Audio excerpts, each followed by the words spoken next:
Okay, so hi everyone. My name is Elizabeth Yang, and I am an attorney. I'm the owner and founder of Yang Law Offices. Today, we're going to be covering the topic of business law. Business law, there's a lot of different areas, and because we only have a 30-minute presentation today, we're going to cover the basics of some of the different business legal entities. We're also going to cover some of the different types of legal contracts and what is required to be put into a legal contract.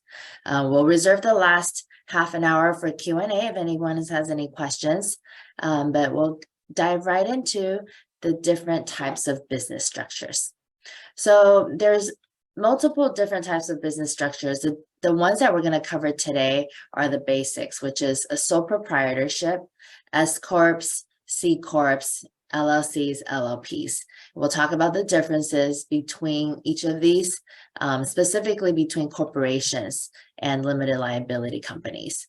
Those are the most popular ones of companies when people decide to start a new business. So sole proprietorship is the simplest type of legal entity. In a sole proprietorship, you don't need to go and file any documents with the California Secretary of State. All you have to do is you can be an individual and just register as a sole proprietorship and run the business with your name. There's no separate legal entity. With a sole proprietorship, when you make income, your income comes into your personal account, and then you pay expenses from the sole proprietorship. Income minus expenses gives you a net income. There is a pass-through deduction. For individuals is about $157,000 to $160,000. For couples, two people, it's double that. And for sole proprietorship, just like your individual taxes, you're subject to 3 different taxes. You've got your federal taxes based on whatever federal tax bracket you fall into. It could be anywhere from 10% to 37%. For state taxes, it's typically between 9 to 12%. And there's also a self-employment tax for sole proprietorships. That's about 15%. All right, and that's not reduced by the pass-through deduction. The disadvantages of a sole proprietorship is that you have no liability protection. If someone sues you, let's say, you own an apartment building and someone sues you, they can come after all of your personal assets. So there's no difference between your business and your individual. It's all combined into one. So no liability protection. But the advantage is that it's really easy to withdraw money for personal purposes because the money is in your account. You have the sole access. You can take it out, spend money, put money in. So it's very simple. And then the other advantage is it's very easy to set up. You don't have to go through any formal agreements or paperwork. You don't have to file any articles of organization or, pay the California Secretary of State anything to set it up. So it's very simple, but again, there's no liability protection. So I typically recommend sole proprietorship for someone who hasn't started making any income. If you are just starting your business, let's say you want to sell something on Etsy, or you want to start advertising for some kind of sales or, services. You can start a sole proprietorship, but the minute that income starts coming in and you start doing business, then I would suggest going on to a corporation or an LLC, because that will give you protection from any lawsuits or liabilities. So let's talk about why would anyone want to form a corporation. So there's S Corp and there's C Corp. And when you first incorporate with the California Secretary of State, you don't need to elect S Corp or C Corp. Your CPA can elect that later on when they help you file taxes. So you just have to incorporate, file an articles of organization with the California Secretary of State. And it usually takes them about 3 weeks approximately to get the paperwork back. Nowadays, they have online filing available, so it's quicker. If you need it faster, they have expedited services as fast as 24 hours or even 48 hours or 24 hours if you pay an additional fee. So advantages of S Corp is same thing. Income comes in, expenses go out, you have net income. However, the difference is when you're paying salary, when you're paying taxes, you can pay yourself and employees W-2 wages. You can't do that with a sole proprietorship. W-2 wages, I'm sure if anyone has had a job working for a company before, you get your W-2, you have to pay federal, state, and self-employment taxes on the W-2 wages. But on top of that, you also get the pass-through deduction that the sole proprietorship offers. So on the left is the comparison between sole proprietorship, and on the right is the S Corp. So on the left, you only have the pass-through deduction, whereas on the right, now you can also pay W-2 wages. So how does that benefit you? Well, number one, S Corp, you have liability protection. So let's say the same analogy we gave earlier. If you own an apartment building and someone falls, or a tenant wants to sue you, you can protect your personal assets. They can only go after assets under the corporation. They can't touch your personal home. You have your personal vehicle, you have personal bank accounts or 401k. Anyone who sues the corporation cannot come after your personal assets. So that gives a lot of protection, because people who want to become business owners and entrepreneurs, they don't want to risk all of their savings and all of their assets that they've acquired. They just want to take a risk of a business owner and risk what's in the business. So that's how the S Corp protects personal assets. There is, however, a thing called piercing the corporate veil. If someone utilizes corporations with bad faith, let's say they open a company and then they go defraud a bunch of people, and then they shut it down once those people try to sue them, and then they open up another company and then do some misrepresentation or some bad faith stuff, and then they get sued again, and then they shut down that company. Well, if they keep doing that and trying to hide behind the companies because of the liability protection that companies offer, the plaintiffs that got defrauded or that had losses and damages, they can ask the courts to pierce the corporate veil, pierce this corporate protection, and still go after the bad person for personal assets. So they can still go after their personal house, personal vehicle, because it's essentially that person that's acting and defrauding people. It's not the company. They're just trying to hide behind the corporate veil. So you can't use this corporation protection if you're acting in bad faith. People can still come after your personal assets. That's why it says potential liability protection. To start an S Corp, you do have to go through formal documentation. So there are legal requirements such as articles of incorporation, board minutes, bylaws, resolutions. Some people know how to do that themselves. Some people go through a law firm to do it the correct way. So lawyers are able to draft up all these legal documents, get it filed with the California Secretary of State, and everything's got to be in writing, because for corporations, sometimes you involve more than one person. For sole proprietorship is only one person, but for S Corps, you have more than one person usually. And so if there's any disputes that arise, you want to have clear bylaws, clear regulations to know what each member can do and cannot do. Another thing is you have to file a corporate tax return. For sole proprietorships, you don't have to do that. You just file your personal tax return. But for S Corps, you file your corporate tax return, and in California, you have to pay a minimum of $800 tax. Even if you made zero income that year, you have to pay a minimum of $800 tax. So, that's another disadvantage. So that's why I'm saying, like, if you haven't started making income yet, then do the sole proprietorship. But the minute you start making income, then, and especially if it's over $800 of income, then it's worth it to get the S corporation, have that protection, and just pay the $800 tax every year, or 1.5% of net income, whichever is higher.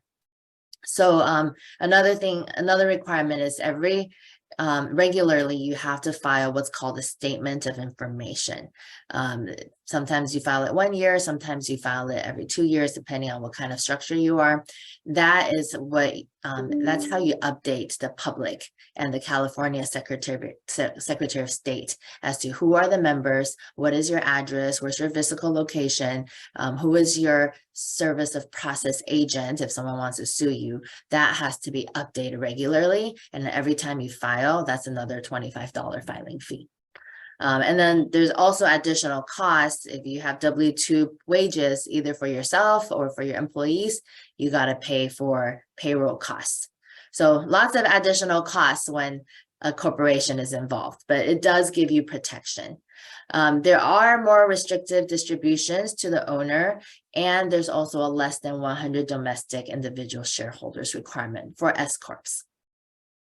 All right, so moving on to C Corps. C Corps is different from S Corps in that there's different taxation structures. For the C Corp taxation, income comes in, expenses go out, you have net income. However, C Corporations pays its own taxes on profit at a rate of 21%. And then on top of that, there's a 39% tax on the net income. And then when you give dividends to the owner, so C Corp, like if there's profit at the end of the year, you have to give all of the dividends to the owner. And then on the individual's tax return, you get taxed again based on your tax bracket. There's federal, state, and self-employment taxes. So there's a big possibility of double taxation. And then some C Corp owners, what they do to avoid double taxation is to drain the profit by increasing their salary. Let's say their income is $100,000. They pay themselves $100,000 on their W-2 so that there's essentially no net income at the end of the year, no dividends to the owner, and they don't have to pay taxes on the dividends, but they do have to pay taxes on the salary. So there's different ways to avoid double taxation. This slide shows a difference between LLCs versus corporations. So a lot of people ask, why should I create a corporation, or should I create an LLC instead?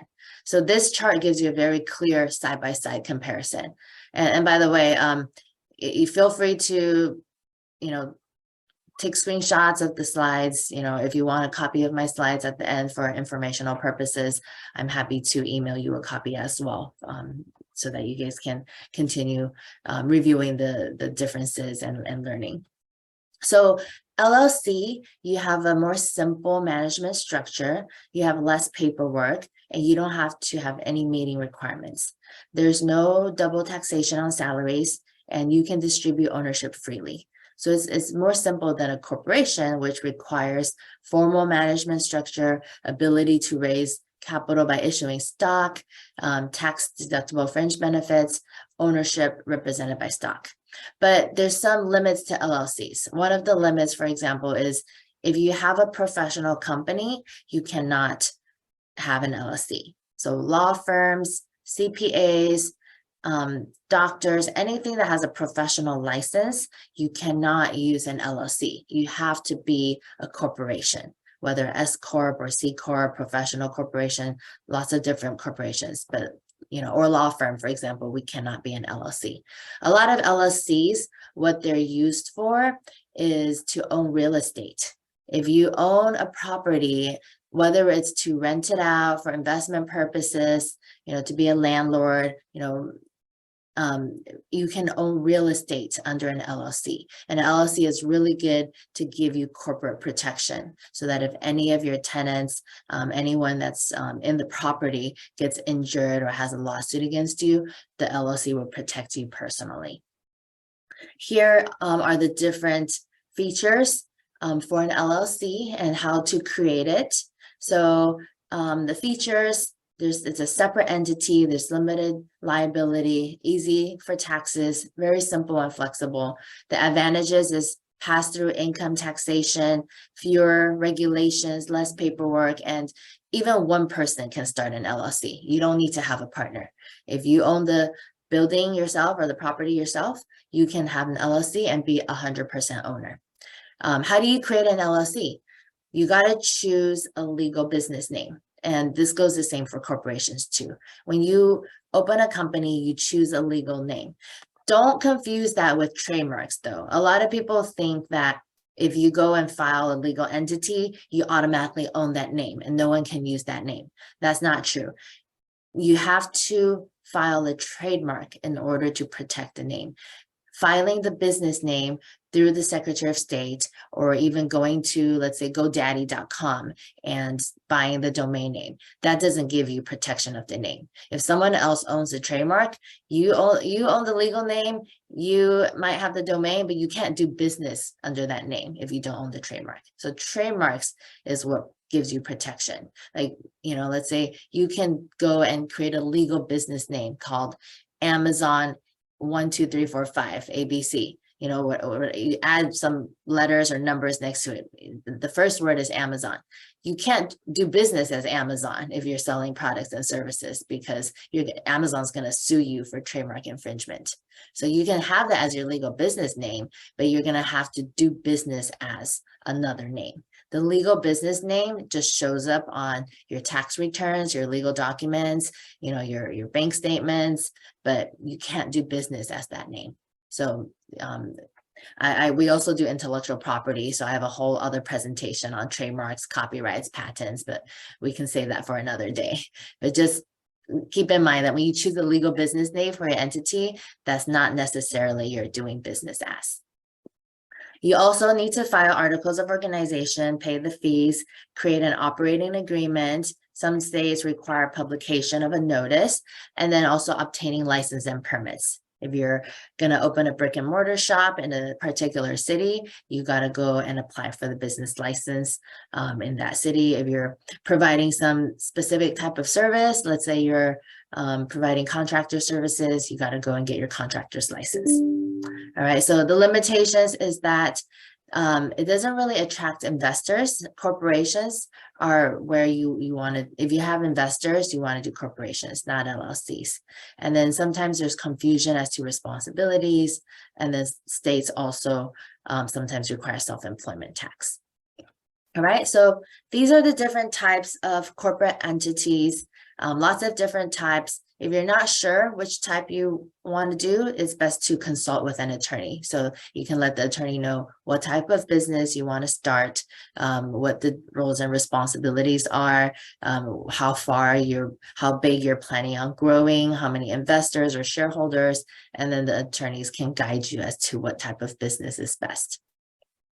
So moving on to the second segment of our presentation, different business contracts. So we're going to go into lots of different business contracts, what's required, what's important to look out for, what are some key provisions that are required in a business contract, because business contracts are used for so many different things, and oral and written are both contracts, but you got to have things in writing. Oral contracts are good for small things. If you're selling something less than $500, you can do an oral contract. But anything of higher value, especially real estate, that is required in writing. I have too many clients that come to me and they're like, I let my friend borrow some money and, I trust my friend. Of course, they're going to pay me back. But now months have gone by and now my friend's not responding to me. And, every time I follow up, when are you going to pay me back? They don't respond, and they're just avoiding me. I asked them, did you sign a written contract? Most of the time they didn't, because they're like, oh, they're my friend. I trust them. We don't need a written contract. Without a written contract, it's really difficult to go after them in court. Because there's no evidence. What if the friend says, oh, I didn't borrow the money? Or what if the friend says it was a gift, or if there were no clear payment terms? That's why things gotta be in writing. One of the best advice that I can give. There's different types of contracts: property, services, and goods.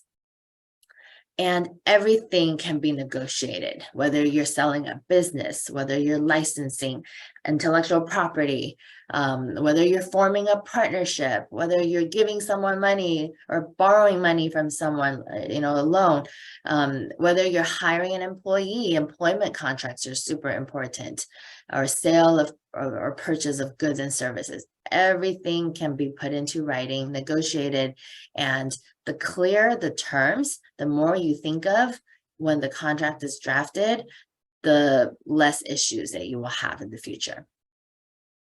So we'll go through the different types of contracts quickly just because we're short on time. In a contract, there's introductory clauses that name the parties, and also you got to have an effective date. Don't miss the dates. There's some contracts I've looked at that have even different dates. The first page has a date, and then the fifth page has a different date, and then the last page has a different date. When there's confusion, that's room for litigation. So have someone review it, make sure all the terms are consistent, stay out of court. Court can be very expensive. There's the historical background. You got to have the purpose of the agreement in there. Don't skip that part. And different legal effects of recitals, which are used to assist in contract construction. What is the contract for? Why are the parties entering into a contract? The body of the agreement is usually the longest part. It covers the roles and responsibilities of the parties. What are their obligations? I've been seeing a lot of different disputes with contractor agreements, like, oh, I hired this contractor to do my swimming pool, or to remodel my kitchen, and now they want more money. Or even contractors come to me and they're like, the person stops paying for my bills, and they keep changing the terms on me, or they want it quicker than we originally talked about. Both parties have disputes, and they all have their reasons. So if things are in a contract, then it's easy. Have the exact time when the job is supposed to be done. I highly recommend having a payment structure. Don't pay it up front. Don't pay it all at the end. Pay it as the work goes. So there's order of performance, have consequences. If you're late by this amount of time, or if we don't pay, this is what happens, so that you don't need a court to determine the consequences. You've already thought about what might happen in the consequences. Have all of those if, ands, and buts in the contract. There's also risk allocation. One important term I want you guys to know is the term indemnification. A lot of people don't know what indemnification means. Indemnification means that one party is agreeing to take on all the liabilities of another party in a contract. So a lot of times indemnification provisions come when there's like a manufacturer or distributor agreement. Lots of people are selling on Amazon nowadays. So they go and buy products from another country. Let's say, China is really popular. So they buy cheap product from China and they sell it here in the United States. And then all of a sudden, one day they get a cease and desist letter. Let's say, for example, it's a trademark infringement case. You are infringing on our trademarks, or you are infringing on our copyrights. If they had negotiated an indemnification of clause into their agreement with the manufacturer, they see the cease and desist letter, they won't worry about it. They're like, my manufacturer will take care of this because they've already agreed in writing to indemnify me. And then the manufacturer is responsible for hiring an attorney, responding to the demand letter, handling and paying for all the litigation fees if needed. So that's why indemnification is so important. If you don't have that in there and you get a demand letter, cease and desist letter from an attorney, you're going to have to hire an attorney yourself and pay all those fees. So if you're buying product or relying on someone's word that their product is good, because when the manufacturer sells the product, they're saying, my product is good. We've already done the research. You're not going to get in trouble. We didn't, take this product from someone who owns the IP. You're good to sell it. Then get an indemnification from them because they're making money off of you. If they want to do business with you, they got to protect you. So indemnification gives you that protection. So remember, if you're doing business with someone, negotiate an indemnification clause to protect yourself. There's lots of other general contract clauses, like, which venue lawsuits would take place in, non-disclosure agreements. We'll go into some contract clauses in the next couple of slides. And then, of course, make sure it's signed. There's so many contracts that they negotiate to a certain point and then they forget to sign it, or they forget to notarize it. Getting it notarized is really important too. I've had many cases where clients come and they said, oh, that's not my signature, or someone else signed it on my behalf. They didn't even have authority to sign. There's a lot of people trying to sign contracts on each other's behalf. If it's not a legitimate contract, you can't enforce the contract against them. So make sure the signature is notarized. So here are some general contract clauses. Confidentiality is a common one. Alternate dispute resolution is a really good one to put in there too. That also keeps the parties out of court. You can say, we want to do arbitration. Arbitration is very similar to having a judge in a court rule on your case, except you have an arbitrator. The arbitrator can hear both party sides and make a decision, and it's so much faster, so much cheaper than going through the formal court process. So you can have an arbitration clause in there to minimize disputes and keep things simple. You can do mediation. Mediation is informal. Both parties have to agree to it, but it's also a lot cheaper to resolve disputes as well. Governing law is which venue will have jurisdiction in case a dispute happens. There was one time I had a client here in the US doing business with a client in China. And if there's a dispute, the Chinese company didn't want to fly to the US for litigation, and the US company didn't want to fly to China for litigation. So they ended up having to pick another country to do litigation so that there's no impartiality or bias. So a lot of people will go back and forth on governing law and jurisdiction too. An attorney fees provision is super important too. You want to say that whoever loses the case has to pay for the winning party's attorney fees. That will make sure people don't try to defraud each other. And then you can also say, that each party bears the cost of its own attorney. If there's no provision on attorney fees, usually each party pays for their own attorney fees. So here are some different types of commercial agreements. There's a lease agreement. If you guys have ever leased a building before, or rented a space before, or subleased a space, there's a lot of lease agreements that have all of these different terms in there. These are usually, realtors are usually the experts at reviewing these agreements. There's different tenants, defaults, landlords, remedies. What happens if the tenant stops paying rent? Who's responsible if the toilet breaks? What happens if the roof starts leaking? What happens if the plumbing is broken? Got to have all of those provisions in a lease agreement between a landlord and tenant. There's a lot of landlord-tenant disputes. There's also contracts for sale and purchase of goods. You got to talk about, what are the goods? What is the price? What are the shipping costs? What are the payment terms? Are refunds allowed? If you're shipping products from overseas over to the US, when does the liability transfer hands? Is it, when the seller puts the product on the ship and it starts shipping, are they hands off? We're done. We've already put it on the ship. Or does the shipment have to actually arrive at the country that it's arriving at and the buyer has to accept it? When does that liability change? All that has to be specified in the contract, right? All the obligations of the seller and the buyer. You can put in their seller's warranties. What are the sellers giving guarantees to? What are the buyer's remedies in case the seller defaults? What are the seller's remedies in case the buyer defaults? There's so many things that can be put into a contract. And then also, if you're buying or selling a business, got to make sure all of those terms are covered too. A lot of people structure it as an assets purchase to save on taxes.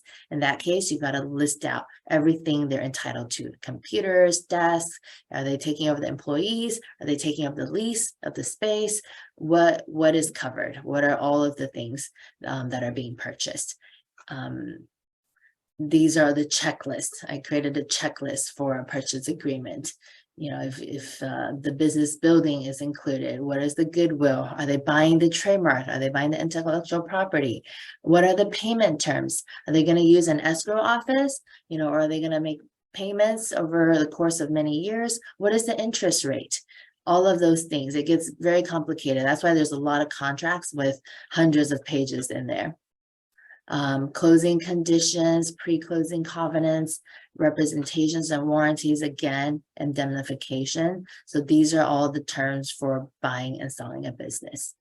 And then every contract should also talk about what happens if there's disputes.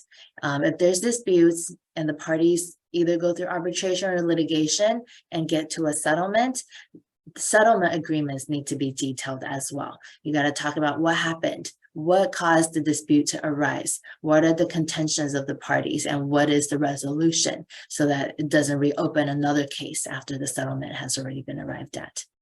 So these are the different types of terms in a settlement agreement. All right, I rushed to the very last part because our half an hour was coming to an end. But if anyone has any questions, happy to go over the questions now.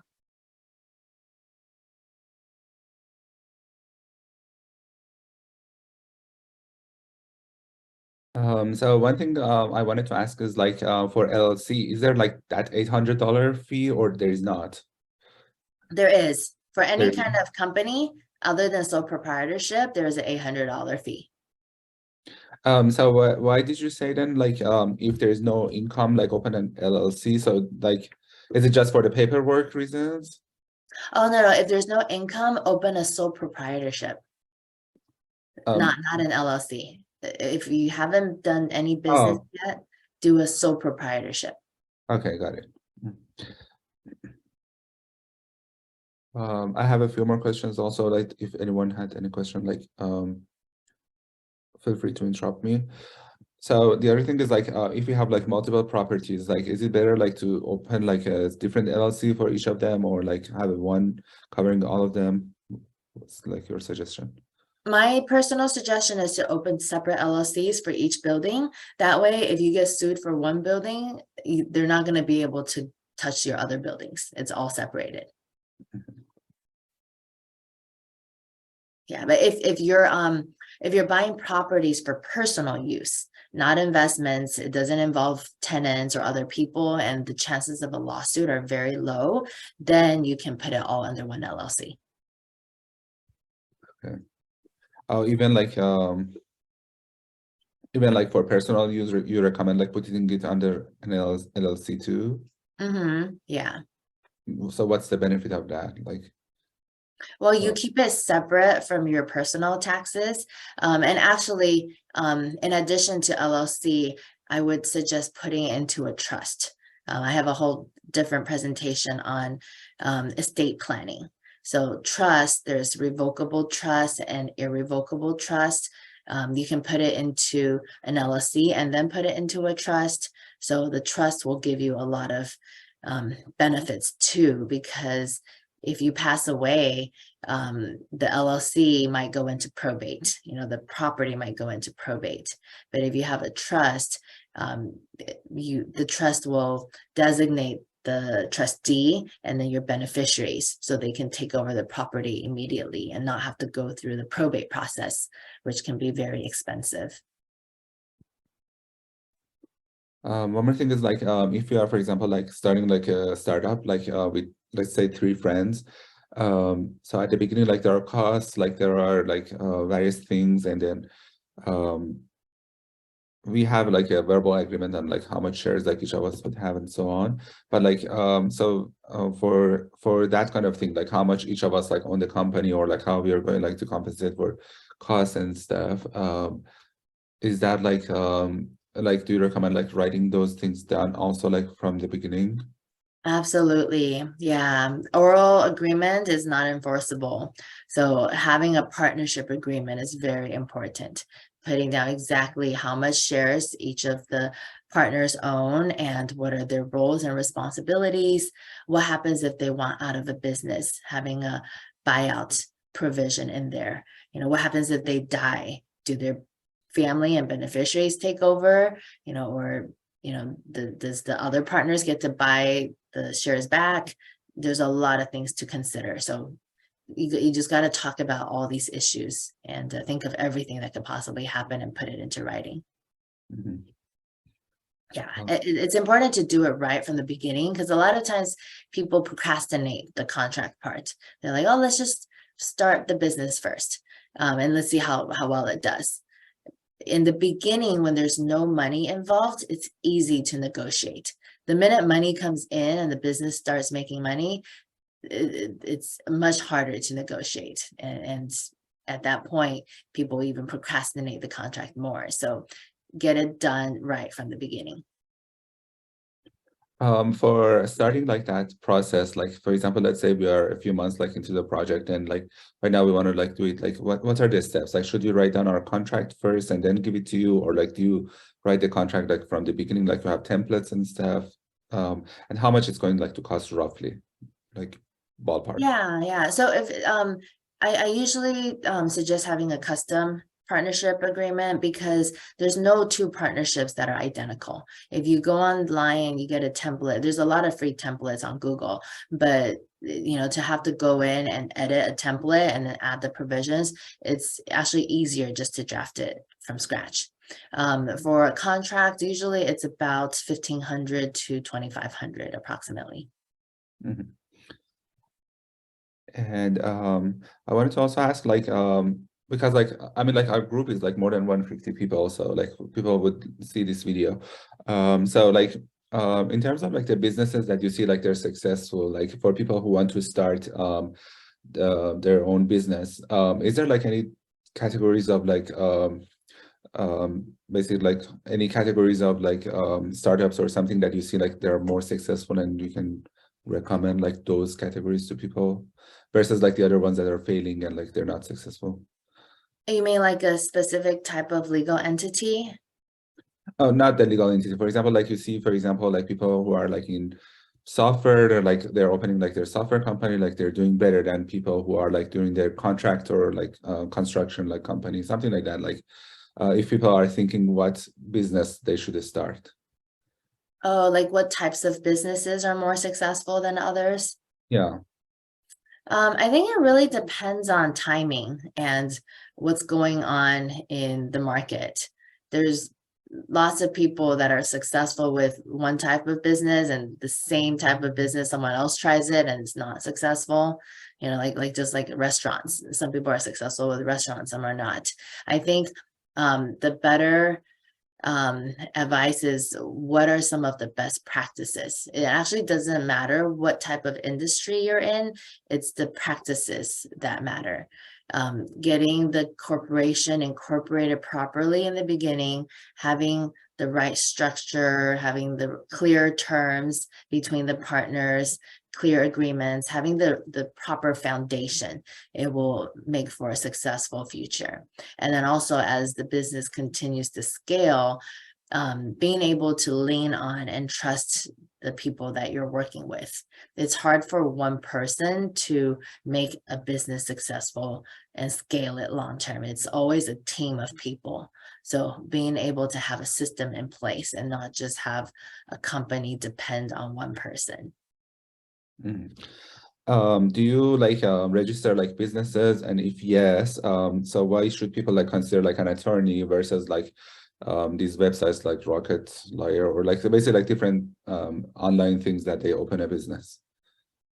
Yeah, so there's a lot of websites that register businesses, but the thing is, they don't have attorneys there and they can't give any legal advice. So you have to know already what kind of entity you want to form. And a lot of people, they don't know what kind of entity. So it's best to have an attorney, talk to the attorney, get the custom advice, tell them this is my type of business, what is the best entity for me to incorporate and have guidance along the way. You know, for people who, oh, I already know how to do this, or I've done this before, they can go on the websites and do it for cheaper. But for those people, maybe it's their first time, you know, or their structure is more complicated, you know, something that LegalZoom can't handle, then attorneys are good to help.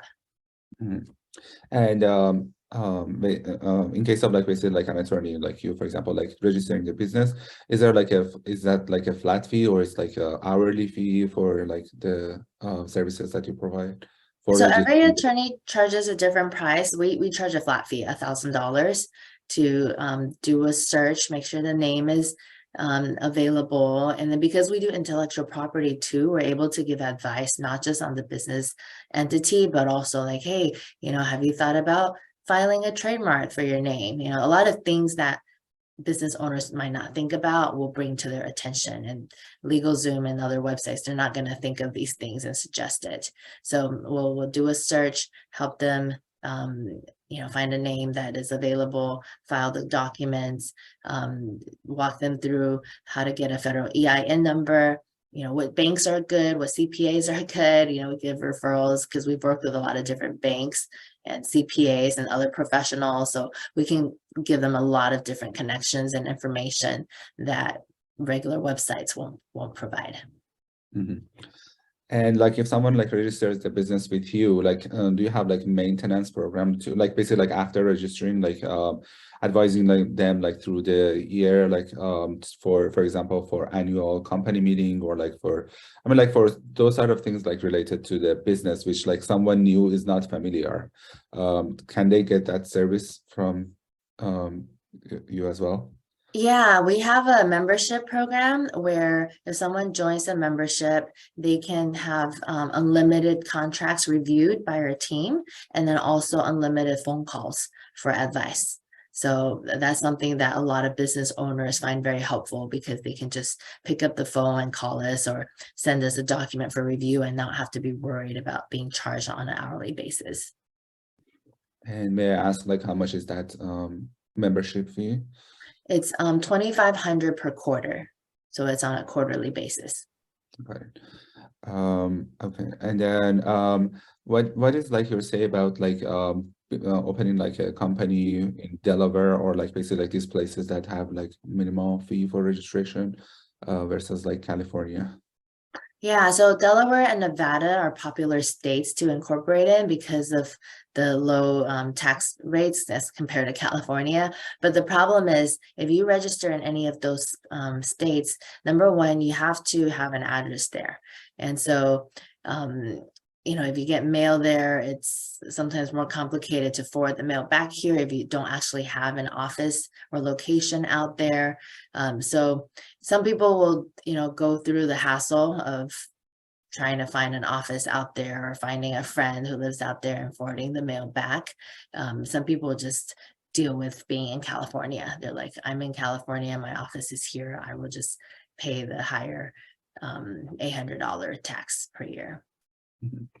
Apart from that $800, is there any other benefit that, for example, like someone opens up like a company in Delaware, like in terms of tax or some other stuff? There are, yeah. Delaware and Nevada do have other tax benefits, but because I'm not a tax professional, I usually defer tax questions to a tax professional, like a CPA or a tax lawyer. And then like if someone is like in California and they open like a company in another state, like does the state of California come after them, like questioning that? Um, Only if they are filing their personal tax returns in that state. So income from a company usually passes through to the individual, and the individual is the one who's filing the taxes, right? Like I have a company, my company's profit at the end of the year comes to me on a K1 form. So I have a W2. W2 is for my salary, but I also have what's called a K1. K1 is the profits from my business. And then I pay taxes on my personal tax return off of the K1. But because I'm a resident of California, I have to pay my personal tax return in the state of California. If I'm filing personal taxes in Nevada and I don't actually live there, then yes, California can come after me. And California is very strict. It's one of the most strictest states. And then I could get fined for it. So you got to personally be residing in a state in order to file taxes in that state. Okay, but it's okay, like if I, for example, like we have a software company, all of us are in California, but we registered that company in Nevada. Each of us like pay our taxes in California, but the company is there, and the money that stays there like doesn't get taxed like California. That's okay. So your company still you're avoiding the $800 minimum tax in California, but any income still comes to the shareholders. So you guys are still paying taxes at the California tax rate. Okay, but the California doesn't come and say like all of you are like in California, why the company is in like Nevada? No, they won't do that. Okay. So Mr. Saeed, Hadi, Mahdi, Mr. Atta, like, do you have any question? Feel free to unmute yourself. Hi, I'm going to ask a question. Can you hear me? Yep. Yeah, so hi, I'm Atta. I actually connecting from Chicago. We are in the Midwest. So the question that I have is like you mentioned about the difference between like LLC and corporation. Is that like, for professional businesses, it has to be corporation. Is that the California law or is it like a US law? I'm only licensed in California, so I know it's true in California. I'm not sure about the other states. Okay. Thank you. Yeah, no problem.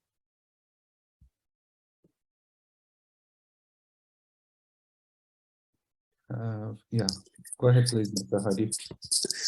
So I missed the first part of the presentation, so you might have already answered my question, but let me just ask it. So you recommended when we are creating a company with a few friends, it's important to create a partnership contract from the beginning. Is that process different from registering the company, or it's essentially the same thing? You just use a different name for that process? Great question. It's two different processes. So when you register for the company, you're just making the company official, but you're not letting the state know who does what, how much percentage each person owns. The partnership agreement is the detailed contract that lists all of the specifics, how much shares this person owns, what are their obligations, what happens if they want to leave the company, or what happens if they die. So many things go in the partnership agreement. The incorporating document is only 1 to 2 pages, so it's very short and simple. Got it. And then the first part, when we, let's say, put together a document detailing what happens between us, the friends, is it enough, you said, to notarize it, and then that's going to be official at that point? In other words, do we need, each of us, do we need to have our own lawyers in order to defend ourselves, or I guess it's more typical to have a lawyer putting together the documents and then all of us would sign it. Is that true?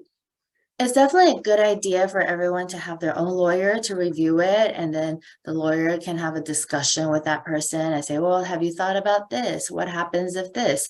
And then, some holes might be filled in because of a professional review, but it's not a requirement.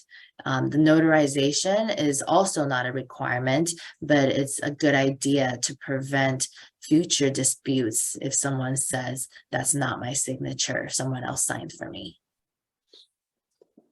I see, but for small companies, I guess it's kind of too expensive for, let's say, each of the 3 persons to have a different attorney.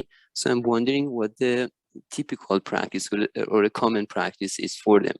And as Adi mentioned, please answer the question in light of the successes and failures that you've seen. Sometimes something is more expensive, but from your experience, it might be still worth doing it. You know? Yeah, another practice is that multiple partners can just hire one attorney together and share in the cost instead of hiring all separate attorneys and then telling the attorneys, look, we're all your clients, so watch out for everybody's best interests. As long as there's no conflict of interest, that's doable. And usually in the beginning of a business formation, there's no conflict of interest. So that's another possibility. Oh, you see, and I think that's perhaps the more common approach. Is that right? Yeah. Got it, got it. Thank you. Yeah, thanks for the questions.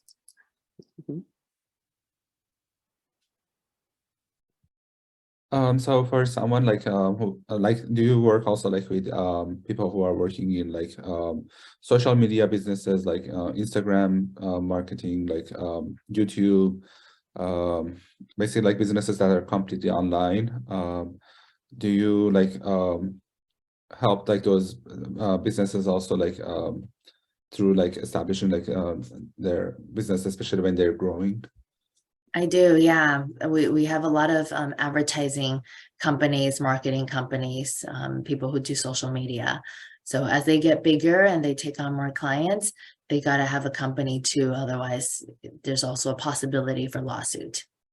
Mm-hmm. And like in terms of payroll and those kind of things also, do you have like some like as part of like your services, like do you have guidance on how to do payroll, how to do basically like different services for like getting like insurance, like work comp, like these sort of things?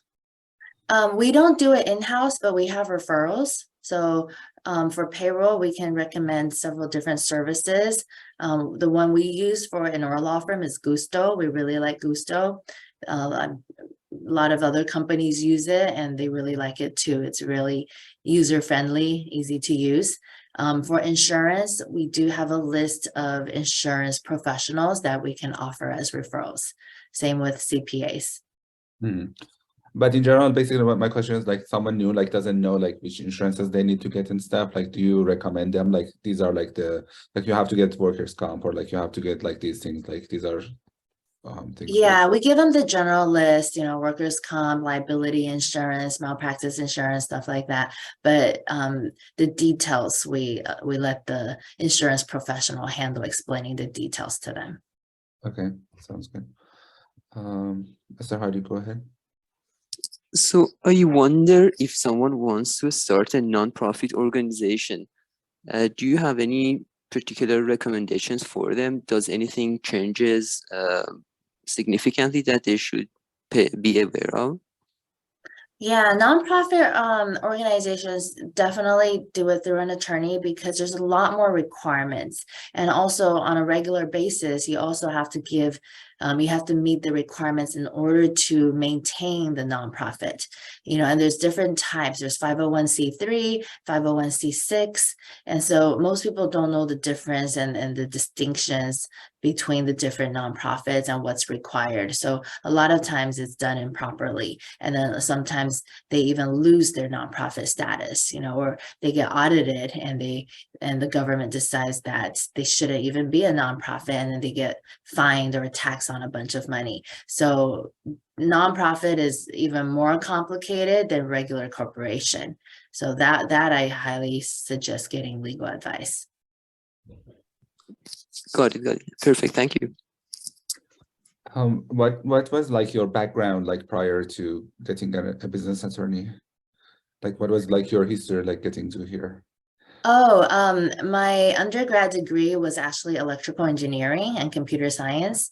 When I graduated from college, I worked at Raytheon for a few years designing radar systems for the different government planes like the B-2 bombers. And then I went to law school part-time in the evenings while I was working, got my joint JD and MBA degrees, and then came out and I started first doing intellectual property law. So patents, trademarks, copyrights were my forte. And then because I had my MBA and then I also opened several businesses and got personal experience as an entrepreneur, I was able to help other business owners too. Oh, I see. So now do you enjoy like the business part more or like the IP part more?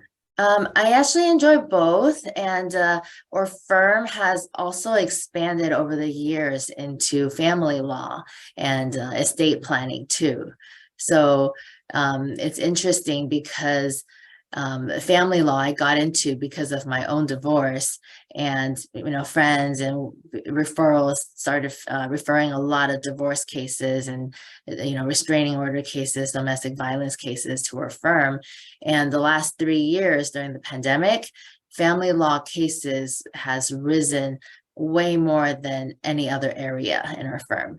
So now our firm is actually maybe 70 to 80% family law because of how busy it is. Our phones it's ringing every day with more people wanting to file divorces. There's like more people wanting to file divorces than open up new companies.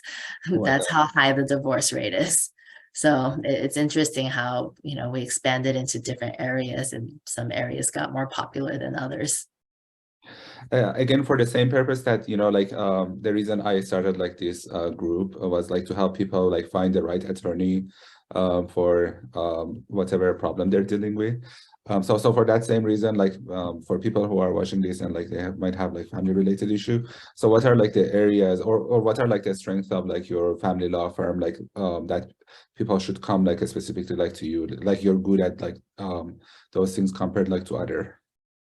Yeah, so for family law specifically, anything related to family law, child custody, child support, alimony. Some people don't know what the 10-year rule is, I'm explaining that to them.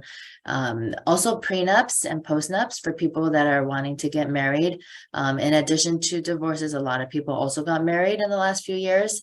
So we highly recommend getting a prenup done for people who are already married and they forgot to do a prenup or they didn't think about it. It's not too late. So you can still get a postnup done. It's very similar to a prenup, but then when you're already married. And then also like dividing assets. What is community property in your relationship? What is considered separate property? How do you divide the two? How do you not be responsible for your spouse's debts if someone is coming after them, or if they owe student debt? And then a lot of our divorcees, they end up having to restructure their estate planning. After they finish their divorce, the next thing is to rewrite their wills and trust, make sure their beneficiaries are updated. So that's why we also expanded into estate planning, making sure you have a power of attorney, an advanced medical directive. During the pandemic, a lot of people died very quickly, and all of a sudden their kids were not taken care of. Their spouses had to go through probate. Probate is a very lengthy process. Sometimes it takes over a year or 2 years to get the assets distributed. During that time, your family and your loved ones end up having no access to your properties, no access to your accounts. So having estate planning done and making sure your loved ones are taken care of is really important too. Got it. For the divorce part, like your approach is more litigation or more settlement, like, or do you have any preference? We always encourage mediation and settlement first, but sometimes the cases are really complicated and they can't settle, then we also do litigation. But because I've gone through my own process, my divorce lasted 4 years and it cost a lot of money, like 6 figures of attorney fees. And in the very end, we still ended up settling. So I always use my story to teach my clients. You can either follow in my footsteps, do exactly what I did, spend a lot of money and litigate it, and maybe feel better at the end, but you're a lot poorer, or just settle in the beginning, maybe compromise a little bit, but you have more to split in the beginning than litigating. So we're open to both ways.